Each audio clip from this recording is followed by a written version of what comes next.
Hello everyone, आज के इस वीडियो में हम लोग क्लास 10th के चैप्टर नंबर 3 को स्टार्ट करने वाले हैं। आज के इस वीडियो में हम लोग चैप्टर नंबर 3 के इंट्रोडक्शन के बारे में देखेंगे। जो भी है आपका ये सब चीज़ आपका न्यू एनसीईआरटी पे बेस्ड है, जो आपके न्यू सिलेबस में है, आप लोग इसको ध्यान से देखेंगे। चैप्टर नंबर 3 आपका है pair of linear equations in 2 variables. Okay, जैसा कि हम लोगों ने इक्वेशन के बारे में पहले भी जान चुके हैं कि इक्वेशन क्या होता है। जैसे हम लोग यहाँ पे अगर लिखते हैं, हम लोग लिखते हैं 6 + 2 = 8 या फिर 4 + 2 = 6, तो ये सभी आपका क्या हुआ, ये सभी आपका इक्वेशंस कहलाएंगे। ओके, क्या कहलाएंगे? इक्वेशंस। तो ये सब आपका नॉर्मल इक्वेशन हो गया। अगर यही आपको वेरिएबल में पूछ रहा है, अगर यहाँ पे हम लोग लिखते हैं 6 + x = 8, ऐसे लिख रहे हैं, तो ये भी आपका एक प्रकार का इक्वेशन है। ओके, तो यहाँ पे x क्या है? ये वेरिएबल है, तो ये 1 वेरिएबल वाला हो गया है ना। अगर यहाँ पे अगर हम लिख रहे हैं x + 2y = 4, ऐसा कुछ लिख रहे हैं, तो यहाँ पे 2 वेरिएबल हो गया है ना। तो वही यहाँ पे कह रहा है pair of linear equation in 2 variables, तो ये 2 वेरिएबल्स वाला इक्वेशन हो गया। अब यहाँ पे क्या कर रहा है? Linear equation. लीनियर इक्वेशन को हम लोग समझेंगे। लीनियर इक्वेशन वैसा इक्वेशन होता है जिसके वेरिएबल का जो पावर होता है वो 1 होता है। जैसे कि आप लोग यहाँ पे देख सकते हैं, इसमें जो है वेरिएबल x है और x का पावर क्या है? यहाँ पे कुछ नहीं, यहाँ पे शो हो रहा है, मतलब 1 है। ठीक है, मतलब इससे पहले वाले चैप्टर में हम लोग डिग्री के बारे में डिस्कस किए थे। डिग्री मतलब पावर है ना।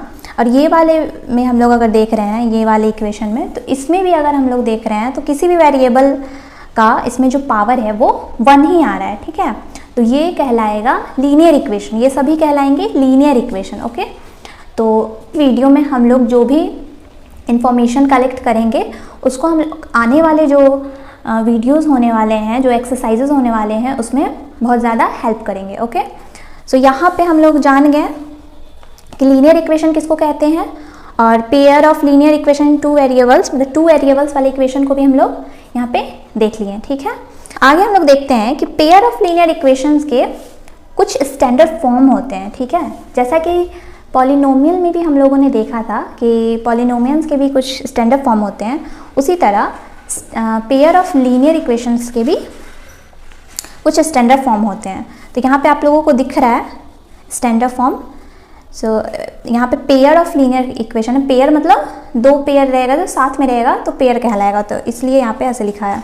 ठीक है, तो यहाँ पे जो a1x + b1y + c1 = 0 है, तो यहाँ पे ध्यान से देखेंगे, यहाँ जो x और y है ये वेरिएबल्स है। ओके, और यहाँ पे जो a1 और b1 और c1 है ये सब है नंबर्स। ओके, जैसे कि यहाँ पे मैंने ये वाले इक्वेशन को देखिए। ठीक है, इसमें तो 2 वेरिएबल्स नहीं है, इसमें है, तो इस वाले को देखेंगे, तो यहाँ पे जो a1 है, यहाँ पे ये नंबर हो जाएगा। यहाँ पे x के साथ जो भी कॉफिशिएंट होगा वो नंबर हो जाएगा। तो यहाँ पे x के साथ कोई कॉफिशिएंट नहीं है, मतलब a1 यहाँ पे 1 हो जाएगा। ठीक है, कुछ नहीं है, मतलब 1 है। ठीक है, b1 यहाँ पे देखिए b1 के साथ y है, तो यहाँ भी जो y के साथ जो नंबर रहेगा वो b1 कहलाएगा। ठीक है, उसी तरह इसको अगर इधर ला के इधर लिख दे, इसको ऐसे लिखेंगे, देखिए x + 2y - 4 = 0, ये स्टैंडर्ड फॉर्म में आएगा।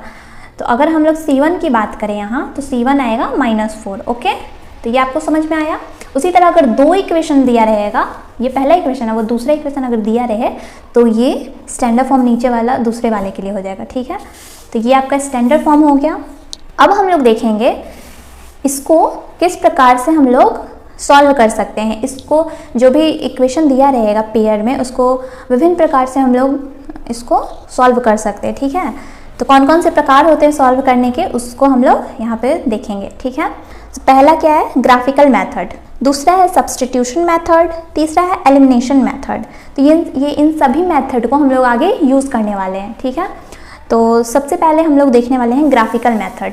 ओके, ग्राफिकल मेथड में हम लोग देख रहे हैं, अगर कोई भी आपका इक्वेशन दिया रहे, पेयर में दिया रहे, ठीक है, यहाँ पे हम लोगों ने स्टैंडर्ड फॉर्म में आगे ऊपर में देख लिया है कैसे लिखा जाता है।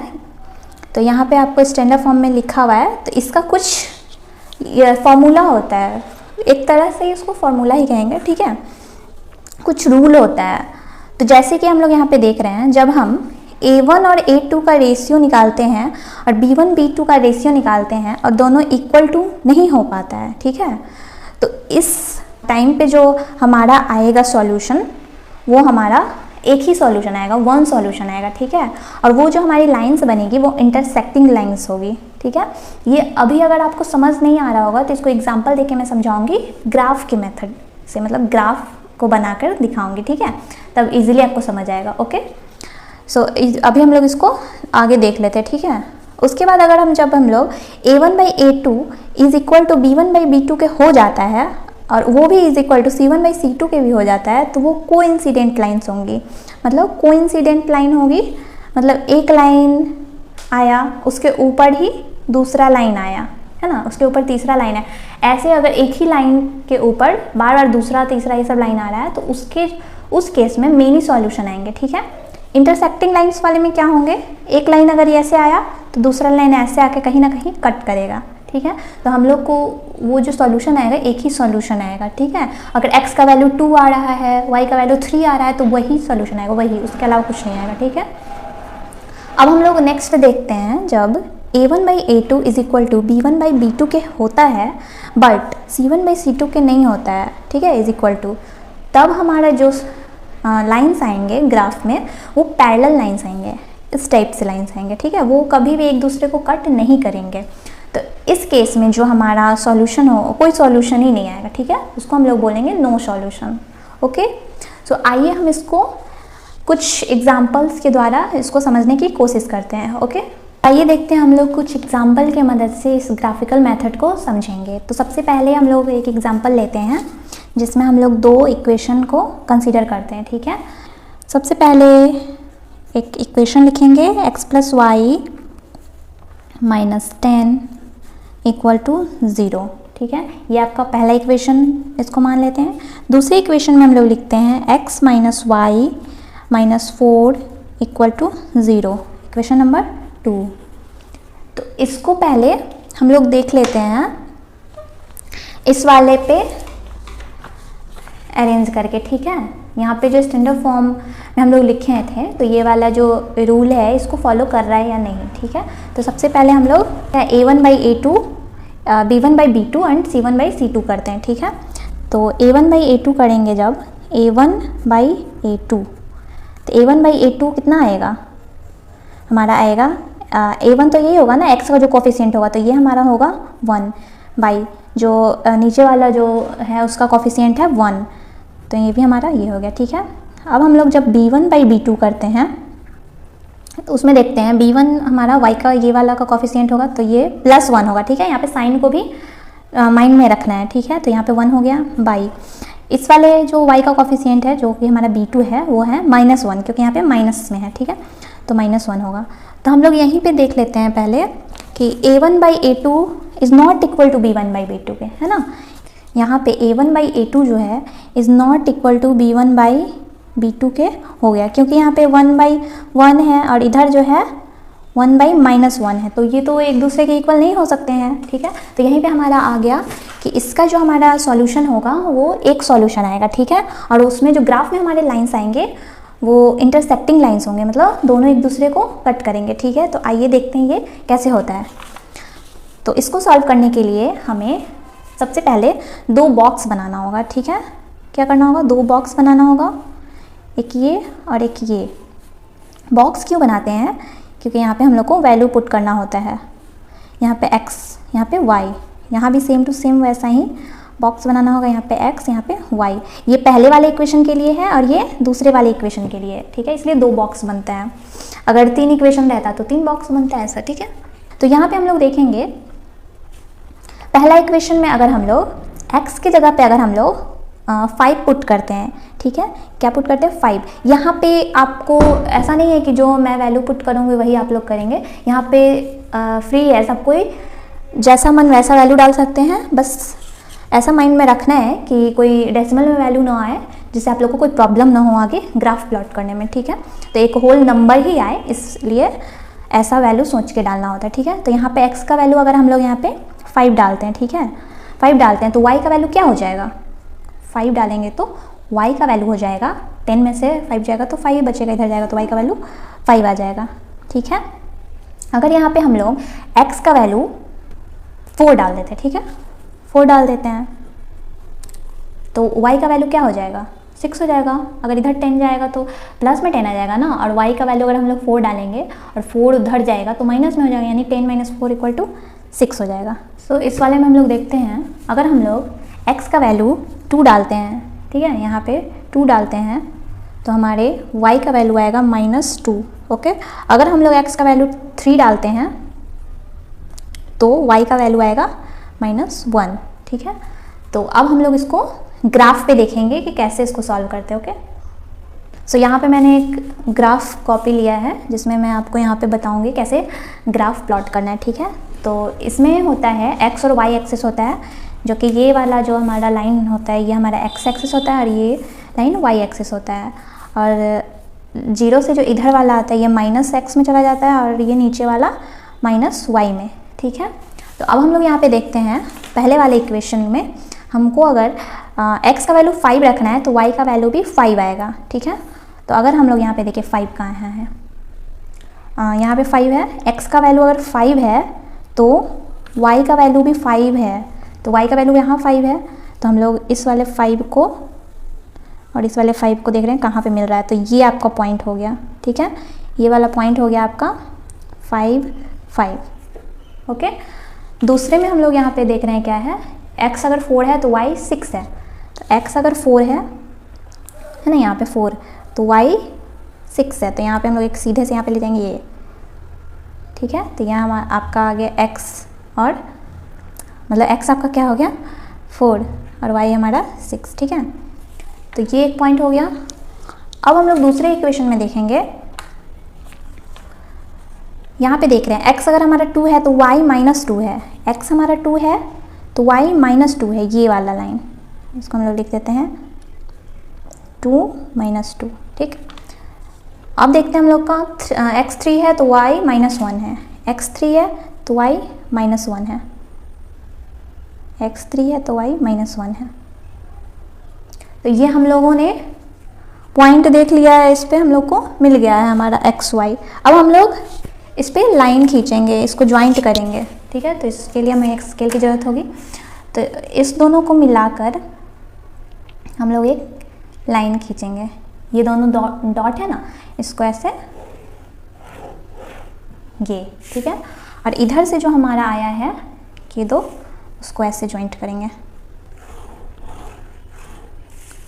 हमारा ये सॉल्यूशन आएगा, ठीक है, ठीक। मतलब कि हमारा एक ही सॉल्यूशन आएगा, जो कि हमारा x का जो यहाँ पे जो वैल्यू है x का, जैसे कि हम लोग यहाँ पे देख रहे हैं यहाँ पे, ठीक है, ये x का जो भी वैल्यू होगा ये, और y का जो वैल्यू होगा इधर का ये होगा, ठीक है। तो ये हमारा इंटरसेक्टिंग लाइन हो गया, ठीक है। तो ये हम लोगों ने देखा, इस तरह हम लोगों ने इस वाले रूल से देखा कि ग्राफ पे कैसे इंटरसेक्टिंग लाइंस प्लॉट होते हैं, ठीक है। तो उसी तरह अगर आपके पास अगर 2 इक्वेशन दिए रहेंगे तो पहले आप लोग ऐसा करके इस रूल को फॉलो करके उसको चेक कर लेना है। वैसे आपको पहले ही पता चल जाएगा कि उस इक्वेशन के सॉल्यूशन निकलेंगे या नहीं निकलेंगे, ठीक है। अगर सॉल्यूशन निकलेंगे तो वो एक दूसरे को कट करेंगे ग्राफ में। वैसे ज़्यादातर आपको यही वाला यूज़ होगा, ये वाला जो है, क्योंकि इसमें सॉल्यूशन निकालना है। तो मेन हम लोग को आगे कोई भी क्वेश्चन रहेगा तो उसमें तो सॉल्यूशन ही निकालना रहेगा ना, ऐसा थोड़ी रहेगा कि इसमें नो सॉल्यूशन या फिर मेन ही सॉल्यूशन होगा। तो ये सब आपको ऐसा समझना है बस, कि अगर a1/a2 equal to b1/b2 equal to c1/c2 के अगर होता है तो उसके मेन ही सॉल्यूशन आएंगे, ठीक है। और ग्राफ पे ये कोइंसिडेंट लाइन होगा, ठीक है। और अगर a1/a2 is equal to b1/b2 के होता है बट c1/c2 के इक्वल नहीं होता है तो उसके पैरेलल लाइंस आएंगे, मतलब उसका कोई सॉल्यूशन ही नहीं होगा, ठीक है। तो सबसे मेन है ये वाला चीज़, ठीक है। तो इसको हम लोग आगे यूज़ करने वाले हैं आगे के एक्सरसाइजेस के क्वेश्चंस में, ठीक है। आगे हम लोग देखते हैं ग्राफिकल मेथड के बाद हमारा है सब्स्टिट्यूशन मेथड। तो इसको देखते हैं कि सब्स्टिट्यूशन मेथड के द्वारा इक्वेशंस को कैसे सॉल्व करते हैं, ओके। तो सब्स्टिट्यूशन मेथड को सीखने के लिए हम लोगों ने एक एग्जांपल लिया है जिसमें हमारे पास 2 इक्वेशन है, ठीक है। तो इसमें जो इक्वेशन है इसको सबसे पहले हम इक्वेशन 1 और इक्वेशन 2 कंसीडर कर लेते हैं, ठीक है। तो हम लोग पहले इक्वेशन 1 को देखते हैं, ठीक है। इक्वेशन 1 को लिखेंगे तो फ्रॉम इक्वेशन 1 हमारे क्या दिया हुआ है, x plus y is equal to 6। तो यहाँ से हम लोग x का वैल्यू निकालेंगे। तो x का वैल्यू क्या आ जाएगा, 6, इधर से y उधर चला जाएगा तो 6 माइनस 1। तो यहाँ पे हमारा x का वैल्यू निकला है इक्वेशन 1 से, ठीक है। अब इस x का वैल्यू है जो हम लोग इक्वेशन 2 में पुट करेंगे, यहाँ पे x का वैल्यू पुट करेंगे यहाँ पे, ठीक है। तो इसको हम इक्वेशन 3 कंसीडर कर लेते हैं, ओके। तो अब हम लिखेंगे substitute the value of x in 2। मतलब x का वैल्यू जो हमारा आया है उसको इक्वेशन 2 में पुट करना है, ठीक है, सब्सटीट्यूट करना है, क्योंकि ये सब्सटीट्यूशन मेथड है। तो हम लोग देखते हैं इसको कैसे होगा। इक्वेशन 2 को हम लोग यहाँ पे लिखते हैं x minus y is equal to 4, है ना। तो यहाँ पे हमें x का वैल्यू क्या लिखना है, यहाँ 6 माइनस वाई, ठीक है। तो यहाँ पे हम लोग लिखते हैं 6 माइनस वाई, फिर minus y is equal to 4। तो ये माइनस वाई मतलब 6 माइनस 2y इक्वल टू 4। तो माइनस 2y इक्वल टू 6 अगर इधर जाएगा तो माइनस में हो जाएगा, मतलब 4 माइनस 6 हो जाएगा, माइनस 2y इक्वल टू क्या हो जाएगा, -2 हो जाएगा। अब यहाँ से माइनस से माइनस कैंसिल हो जाएगा, तो y इक्वल टू 2/2 यानी कि कट जाएगा तो 1 आएगा। तो y हमारे पास क्या आया, 1 आया है y का वैल्यू, ठीक है। तो अब इस y का वैल्यू हम लोग इस इक्वेशन 3 में डाल देंगे तो हमें x का वैल्यू भी निकल जाएगा, ठीक है। तो यहाँ पे लिखेंगे by putting the value of y in equation 3, क्या हमें मिल जाएगा, इक्वेशन 3 में हमें क्या मिला है, x equal to 6 minus y. तो हम लोग यहाँ पे उसको लिखेंगे x equal to 6 minus y, ठीक है। तो y का वैल्यू क्या आया है, 1। तो हम लोग यहाँ पे x equal to 6 minus 1, x equal to 5 आया, ठीक है। तो इस तरह से हमें x और y का वैल्यू निकल गया, x का वैल्यू 5 निकल गया है, यहाँ पे x का वैल्यू 5 निकल गया है, और y का वैल्यू क्या निकल गया है, 1 निकल गया है, यहाँ पे लिख देती हूँ। तो इसको कहते हैं सब्स्टिट्यूशन मेथड, ठीक है। एक इक्वेशन से हम लोग एक वेरिएबल का वैल्यू निकाल लेंगे और उसको दूसरे इक्वेशन में पुट करके दूसरे का वैल्यू निकाल देंगे, ठीक है। तो इसी को सब्स्टिट्यूशन मेथड बोलते हैं, ठीक है। आई होप आप लोग को सब्स्टिट्यूशन मेथड अच्छे से समझ में आ गया होगा, यहाँ देख सकते हैं आप लोग। अब हम लोग सब्स्टिट्यूशन मेथड के बाद हम लोग देखने वाले हैं एलिमिनेशन मेथड को। एलिमिनेशन मेथड को समझने के लिए हम लोगों ने सेम एग्जांपल लिया है जो सब्स्टिट्यूशन मेथड में लिया था, ताकि ये पता चले कि किसी भी मेथड से आप बनाओ तो आंसर सेम ही आता है, ठीक है। तो एलिमिनेशन मेथड के लिए हम लोग क्या करते हैं, दो इक्वेशन लेते हैं, दो इक्वेशन 1 और इक्वेशन 2 मान लेते हैं, ठीक है। तो इसमें हम लोगों को क्या करना रहता है कि जैसे 2 टाइप का वेरिएबल दिया रहता है तो उसमें एक टाइप के वेरिएबल को एलिमिनेट कर देना होता है। जैसे कि हम लोग देख रहे हैं, जैसे कि अगर x है तो इसको एलिमिनेट कर दे, नहीं तो इसको एलिमिनेट कर दे, ठीक है। तो इसके लिए हम लोग क्या करते हैं कि इसमें तो सेम दिया है पहले से ही, अगर नहीं दिया रहता तो हम लोग मल्टीप्लाई करते, ठीक है। तो यहाँ पे हम लोग देख रहे हैं जैसे कि ये x है और ये x है, तो हम लोग इस दोनों इक्वेशन को घटा देंगे, ठीक है। तो घटा देंगे तो क्या हो जाएगा, ये घटाने तो आता ही है क्योंकि ये पहले की क्लास में आप लोग ये सब करना सीख चुके हैं। तो ये प्लस में है तो ये माइनस में हो जाएगा, इसका साइन ये माइनस में है तो ये प्लस में साइन हो जाएगा, और ये प्लस में है साइन तो ये माइनस में साइन हो जाएगा, है ना। तो अब ये वाले साइन को नहीं देखना है, इसके ये वाले जो हम लोग ये साइन नया जो लगाए हैं उसके बेसिस पे इसको करना है। तो ये प्लस और ये माइनस है तो दोनों कट जाएंगे, और ये प्लस है तो दोनों जुड़ जाएंगे। तो यहाँ पे आ जाएगा 2y इज इक्वल टू, अब यहाँ पे 6 में से 4 गया तो क्या बचा, 2 बचा। तो y इक्वल टू क्या आ जाएगा, 2 से 2 कट गया तो यहाँ y इक्वल टू 1 आएगा, ठीक है। अब इस y का वैल्यू हमको क्या करना है, इक्वेशन 1 या फिर इक्वेशन 2 किसी में भी डाल के x का वैल्यू निकाल लेना है, ठीक है। तो हम लोग y का वैल्यू 1 में पुट करते हैं, इक्वेशन 1 में, by putting y equal to 1 in equation 1, ठीक है। इक्वेशन 1 हमारा क्या है, x plus y is equal to 6। अब y का वैल्यू तो हमें 1 पुट करना है, तो x plus 1 is equal to 6। X का वैल्यू आ जाएगा 1 इधर जाएगा तो माइनस में हो जाएगा ना, तो 6 में से 1 गया तो 5। ठीक है, तो ये हमारा एक्स का वैल्यू भी निकल गया। तो यही सेम सब्स्टिट्यूशन मेथड में भी निकला था कि y का वैल्यू 1 और x का वैल्यू 5। ठीक है, तो इस चैप्टर में आपको इतना जानना था। ठीक है, मेथड जानना था कि आप लोग इक्वेशंस के सॉल्यूशन को किस किस मेथड के द्वारा निकाल सकते हैं। ठीक है, तो आई होप ये सब आपको बहुत अच्छे से समझ में आया होगा। अब इसके अगले वीडियो में हम लोग इसके मदद से इसके जो भी एक्सरसाइजेज है उसको बनाएंगे। तब तक के लिए बाय, थैंक्स फॉर वॉचिंग।